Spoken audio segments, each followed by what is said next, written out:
Hello everyone and welcome back to the Fantasy Football Fanatic channel. My name's Matt. Today we have episode 2 of the Euro 2020 fantasy game from Fantasy Hub. Got a lot to talk about that's happened in the last week after that awesome round of fixtures. So in this episode, I'm going to be reviewing my team, talking through how it did, looking ahead to the next round of fixtures in game week 2.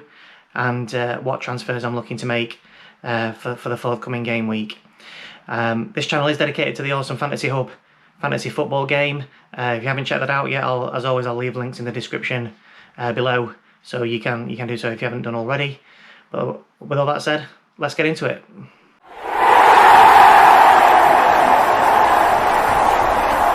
You can see the game is now updated from game week 1. So this is the screen that you see when the game has updated. So it'll show you your total points from the previous game week. It'll show your current team value, because if players perform good or players perform bad, it affects your overall team value. It starts at 75 million from the first game week, so I went up 0.5. The top points from the game week, so this is the top person in the game overall, so not necessarily the top person in my individual mini league, the top person, out of all the players who are playing. So as you can see, they got 123. I got 75 points, and then this one here is the average points of the week, so that's 57. So as you can see, 75 points. It's a decent start.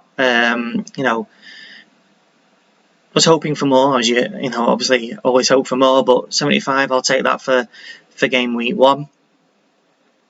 If you scroll down here so achievements, don't really pay much attention to achievements. They only go towards this at the bottom, manage your reputation, but that doesn't really have an overbearing on the game. So I don't really worry about if I'm hitting any achievements or not, to be honest. But the one thing I do look is the head-to-head winnings. So as long as you're always above the average points in the game week, then you get an extra 0.2 million incorporated into your budget for the next game week. So that does have a little bit of significance. If you can always try, my aim is always to try and be ahead of the average points per game week, so that I always get that extra 2.2 million in the bank when I'm coming to make my transfers for the next game week. So that's the game week 1 summary for my team. So now we're going to just review the game week 1 fixtures. So first of all, Italy. I had Donnarumma, Chiellini and Immobile for that first game. As I mentioned, I was very confident that Italy was keep a clean sheet. I actually looked further into their form, and it's quite incredible. They are 28 games unbeaten now, including this game against Turkey. That's just absolutely phenomenal. They are real contenders, in my opinion, to get to the final. So yeah, got the clean sheet points for Donnarumma and Chiellini, and got the attacking returns from Immobile. He scored and got an assist as well. So brilliant start, really. Next game, Wales. I had Bale. I thought Wales, I expected a bit more from them. I know it's an opening game of a tournament. They were in Baku and it was in Azerbaijan, and it was very hot. Not going to be used to playing in those conditions. Hardly any Wales fans over there, understandably.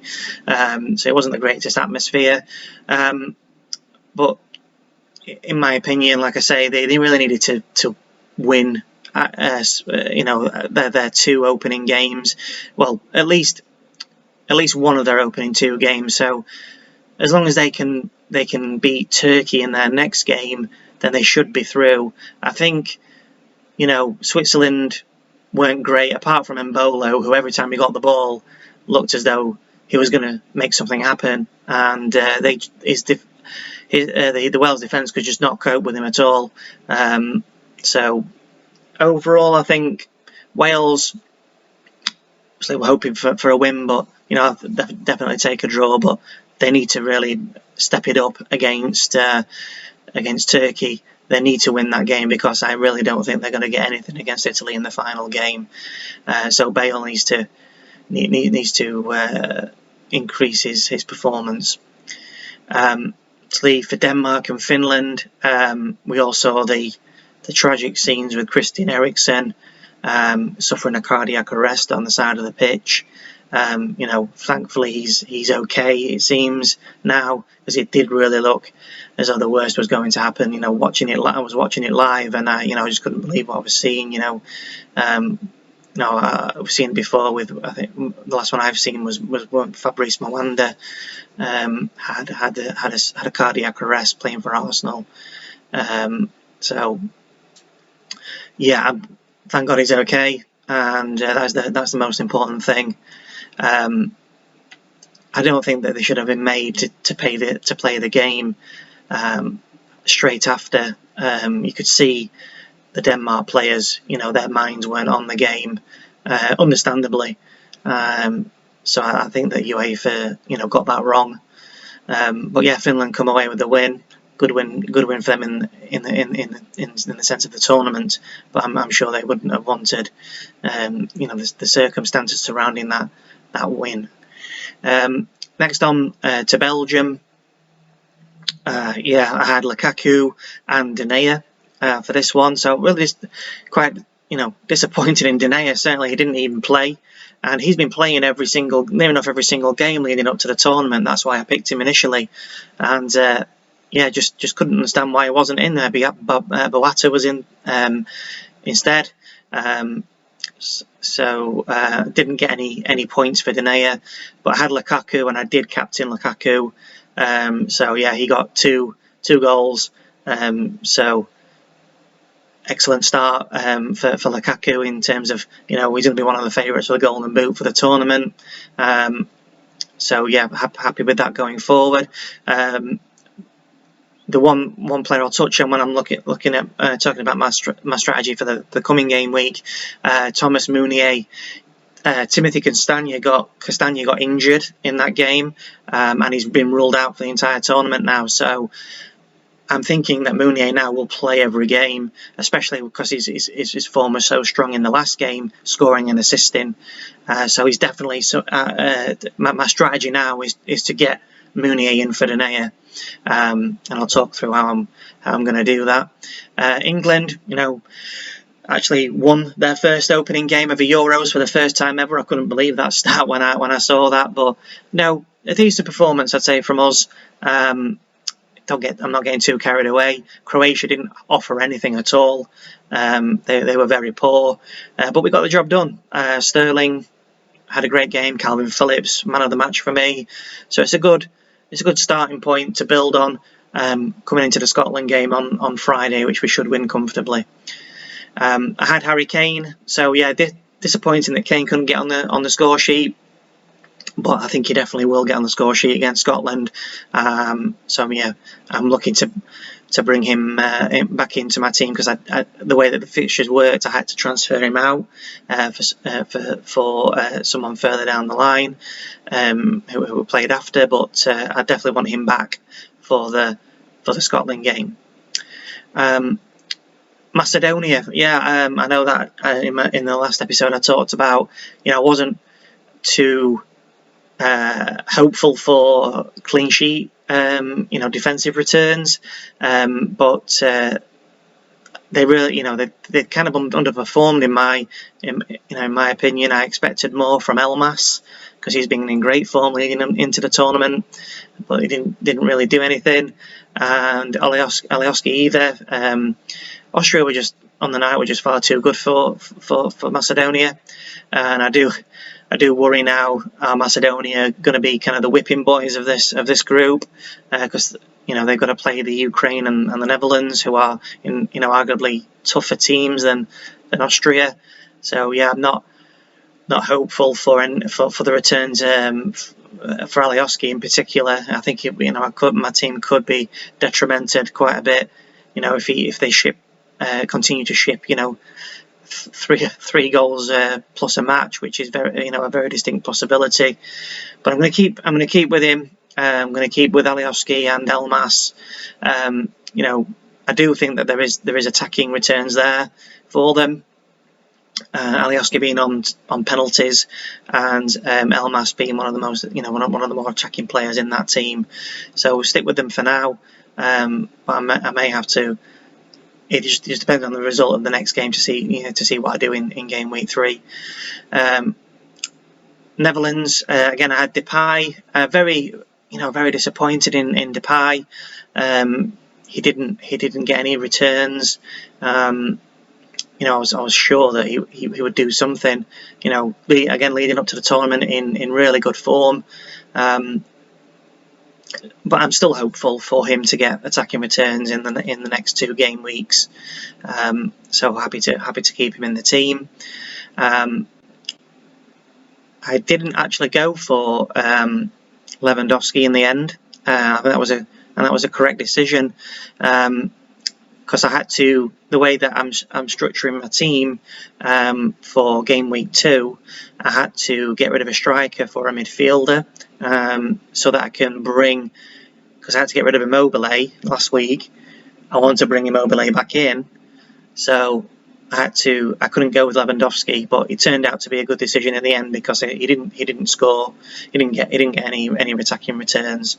The player that I did go for, which again is a bit of a disappointment, was Ferran Torres from Spain, classified as a midfielder on this game. Watching the game, Spain absolutely dominated possession. They just couldn't finish. If they took away their chances, they'd have won this game comfortably. So yeah, hoping for better against Poland for Spain. Hopefully that Torres can get on the score sheet there. Portugal had Ronaldo. He's Mr. Consistent in tournaments. I think he's now broke the record for scoring in the most consecutive European Championships. I think it's 5 now in a row, and I think he may have broke the record for the number of goals scored. I'm not too sure on that one, but I know he's definitely scored in the last 5, which is a record. They left it late, 83 minutes for Guerrero to score. But then once that goal went in, Hungary's heads dropped, and Ronaldo capitalised with 2 late goals. So really happy with those returns. And then my final transfer in was Mbappe. So I transferred Ronaldo out because France in the next game week, as we'll see, France actually play before Portugal. So I put Mbappe and France. I didn't expect this to be a high-scoring game, but I definitely want a France player for the next game because they're playing Hungary next. So I brought Mbappe in. I thought that he would have, for a moment, that he was going to get an attacking return. He assisted Benzema for the goal, but that was ruled offside by VAR. Very tight game. I expected this to be a tight game. But yeah, I'm happy that I've got Mbappe now in my team for the coming game week. So moving on to the upcoming game week game week 2. So Finland and Russia is actually starting in 20 minutes time. I don't have any players for Finland or Russia. Not really too interested in any of those in any of their assets, to be honest. But then I do have Gareth Bale still in my team for the Turkey game. So as I say, Wales need to win that game in my opinion, and Bale needs to. The chances are if they are going to win that game, Bale is going to be involved somehow, either scoring or assisting. So I'm hopeful for attacking returns in that game. And then my plan is to then transfer Bale out, and he then becomes Immobile for the Italy-Switzerland game. I mentioned how good Italy were in that first game, and I expect them to continue that form against Switzerland. And if Immobile plays, which I think he will, then I think it's a high chance again he's going to deliver, either assisting or scoring against Switzerland.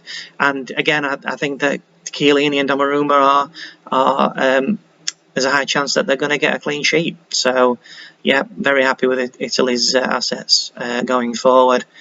Macedonia, Ukraine. I mean, Ukraine did look decent against the Netherlands. They came back into the game from a couple of goals down.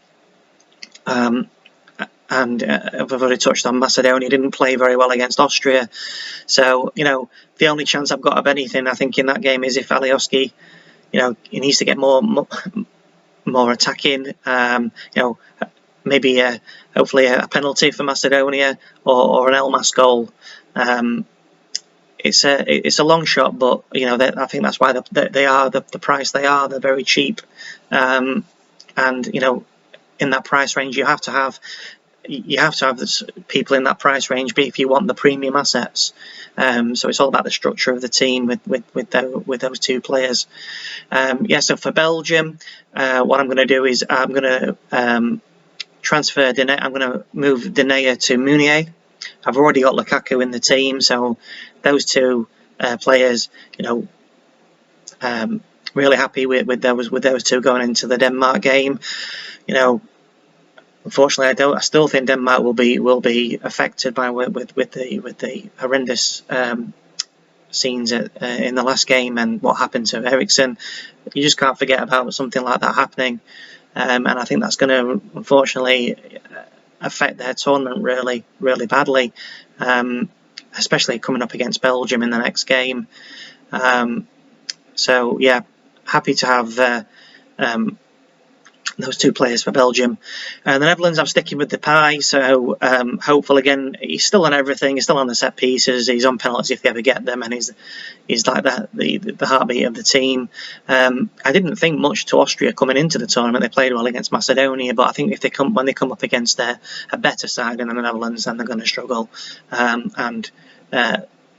to own Depay for that. I don't have any plans for any Sweden or Slovakia players. For Croatia, I've got Perisic in the team, and I did say in the last video I didn't necessarily want him for the England game. I wanted him for the Czech Republic and especially the Scotland game. So with Croatia losing that first game, they need to win. Then they do need to get points on the board, in my opinion. So yeah. I expect Perisic to be involved in any attacking play, and could nick a goal, could get an assist. England, so my plan is to bring in Harry Kane for the Scotland game, and in all honesty, Kane will probably be my captain. Scotland really poor against the Czech Republic. I know that they haven't got the best team in the world, and they made Czech Republic look like world beaters, and they're certainly not world beaters. And when they come up against England, I'm afraid it's going to be pretty one-sided. I should have think I'd expect England, or I'd hope England will go out and make a real statement there and win comfortably. So that's why I'm going to captain Harry Kane for this game week. And then I've got Mbappe for the Hungary game. So again, Hungary played very well up to the 83rd minute yesterday. But as soon as that one goal goes in, the heads drop, and France will be aware of that. Just get the first goal, and then many more will come.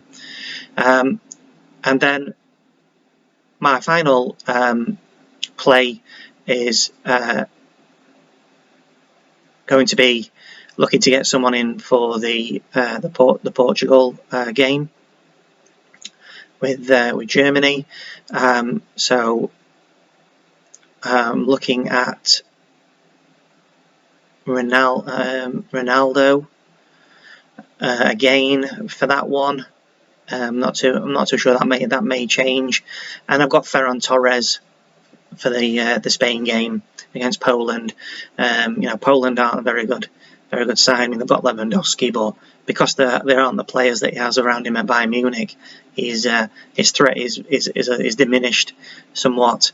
And then Spain do need to get a win. In the next two games to assure qualification, with them only drawing against Sweden. So hopefully Torres can get me some attacking returns there. So we go into the transfers then, so I think this is how it all work in in practice. So for Italy, so then Bale will become Immobile.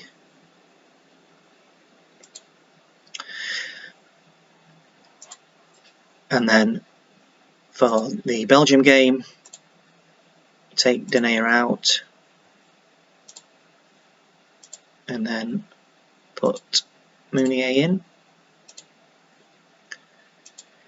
And then for the England game,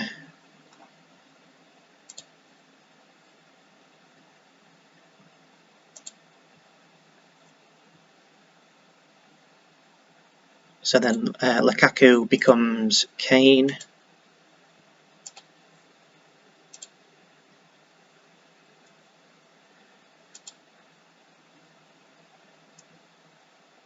And then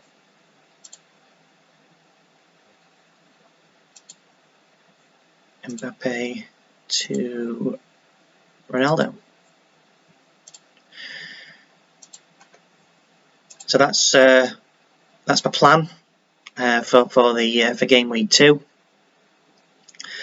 So looking to rectify, if Denayer doesn't look like he's going to play, I think he would have played in the first game if he was going to play, and then we switched the captaincy to Kane.